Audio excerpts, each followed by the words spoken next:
Capítulo 15. Lembro-vos, irmãos, o Evangelho que vos anunciei, que vós recebestes, no qual permaneceis firmes e pelo qual sereis salvos, se o guardardes tal como eu vos ensinei. De outro modo, teríeis acreditado em vão. Transmiti-vos, em primeiro lugar, o que eu próprio recebi. Cristo morreu pelos nossos pecados, segundo as Escrituras. Foi sepultado e ressuscitou ao terceiro dia, segundo as Escrituras. Apareceu a Cefas e depois aos 12. Em seguida, apareceu a mais de 500 irmãos de uma só vez, a maior parte dos quais ainda vive, enquanto alguns já morreram.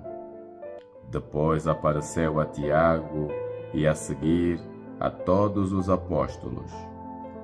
Em último lugar, apareceu-me também a mim como a um aborto. É que eu sou o menor dos apóstolos, nem sou digno de ser chamado apóstolo, porque persegui a Igreja de Deus. Mas pela graça de Deus, sou o que sou, e a graça que me foi concedida não foi estéril. Pelo contrário, tenho trabalhado mais do que todos eles, não eu, mas a graça de Deus que está comigo. Portanto, tanto eu como eles, assim é que pregamos e assim também acreditastes. Ora, se prega que Cristo ressuscitou dos mortos, como é que alguns de entre vós dizem que não há ressurreição dos mortos? Se não há ressurreição dos mortos, também Cristo não ressuscitou. Mas se Cristo não ressuscitou, é vã a nossa pregação, e vã é também a vossa fé. E resulta até que acabamos por ser falsas testemunhas de Deus, porque daríamos testemunhos contra Deus, afirmando que Ele ressuscitou a Cristo, quando não o teria ressuscitado, se é que, na verdade, os mortos não ressuscitam. Pois se os mortos não ressuscitam, também Cristo não ressuscitou. E se Cristo não ressuscitou, é vã a vossa fé e permaneceis ainda nos vossos pecados. Por conseguinte, aqueles que morreram em Cristo perderam-se. E se nós temos esperança em Cristo apenas para esta vida, somos os mais miseráveis de todos os homens. Mas não. Cristo ressuscitou dos mortos, como primícias dos que morreram. Porque, assim como por um homem veio a morte, também por um homem vem a ressurreição dos mortos.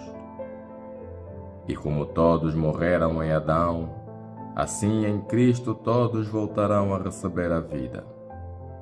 Mas cada um na sua própria ordem. Primeiro Cristo, depois aqueles que permanecem a Cristo, por ocasião da sua vinda. Depois será o fim, quando Ele entregar o reino a Deus e Pai, pois depois de ter destruído todo o principado, toda a dominação e poder. Pois é necessário que Ele reine, até que tenha colocado todos os inimigos debaixo dos seus pés. O último inimigo a ser destruído será a morte, pois Deus tudo submeteu debaixo dos pés dele. Mas quando diz, tudo foi submetido, é claro que se excluiu aquele que lhe submeteu tudo.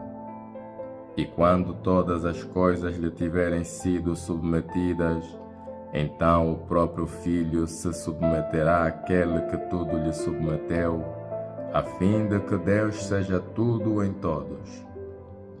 Se assim não fosse, que procurariam os que se fazem batizar pelos mortos?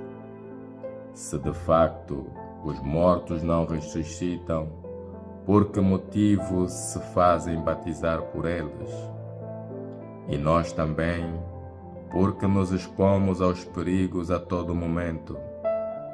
Todos os dias, arrisco-me à morte, tão certo, irmãos, quanto sois vós a minha glória em Jesus Cristo, nosso Senhor.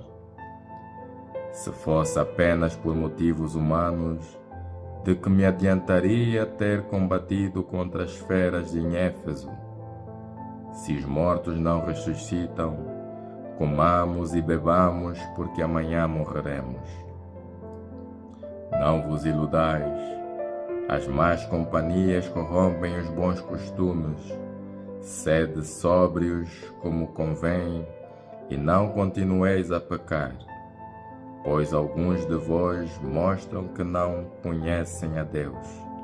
Para a vossa vergonha o digo. Mas dir-se-á: como ressuscitam os mortos? Com que corpo regressam? Insensato! O que semeias não volta à vida, se primeiro não morrer. E o que semeias não é o corpo que há de vir, mas um simples grão, por exemplo, de trigo ou de qualquer outra espécie. É Deus que lhe dá o corpo como lhe apraz. Dá a cada uma das sementes o corpo que lhe corresponde. Nem toda a carne é a mesma carne, mas uma é a dos homens, outra é a dos animais, outra a dos pássaros, outra a dos peixes. Há corpos celestes e corpos terrestres, mas um é o esplendor dos celestes e outro o dos terrestres. Um é o esplendor do sol, outro o da lua e outro das estrelas, e até uma estrela difere da outra em esplendor. Assim também acontece com a ressurreição dos mortos. Semeado corruptível, o corpo é ressuscitado incorruptível. Semeado na desonra, é ressuscitado na glória. Semeado na fraqueza, é ressuscitado cheio de força. Semeado o corpo terreno, é ressuscitado o corpo espiritual. Se há um corpo terreno, também há um corpo espiritual. Assim está escrito: o primeiro homem, Adão, foi feito um ser vivente, e o último Adão, um espírito que vivifica. Mas o primeiro não foi o espiritual, mas o terreno, o espiritual vem depois. O primeiro homem tirado da terra é terrestre, o segundo vem do céu. Tal como era o terrestre, assim são também os terrestres. Tal como era o celeste, assim são também os celestes. E assim como trouxemos a imagem do homem da terra, assim levaremos também a imagem do homem celeste. Digo-vos, irmãos, o homem terreno não pode herdar o reino de Deus, nem a corrupção herdará a incorruptibilidade. Vou revelar-vos um mistério. Nem todos morreremos, mas todos seremos transformados. Num instante, num abrir e fechar de olhos, ao som da trombeta final, pois a trombeta soará, os mortos ressuscitarão incorruptíveis e nós seremos transformados.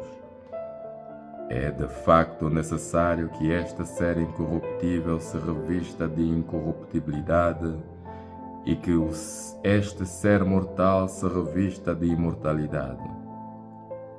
E quanto a este corpo incorruptível, se tiver revestido de incorruptibilidade, e este corpo mortal se tiver revestido de imortalidade, então cumprir-se-á a palavra da Escritura: A morte foi tragada pela vitória. Onde está a morte, a tua vitória? Onde está, ó morte, o teu aguilhão? O aguilhão da morte é o pecado e a força do pecado é a lei. Mas sejam dadas graças a Deus que nos dá vitória por meio do nosso Senhor Jesus Cristo. Assim, meus queridos irmãos, sede firmes, inabaláveis e progredi sempre na obra do Senhor, sabendo que o vosso trabalho não é inútil no Senhor.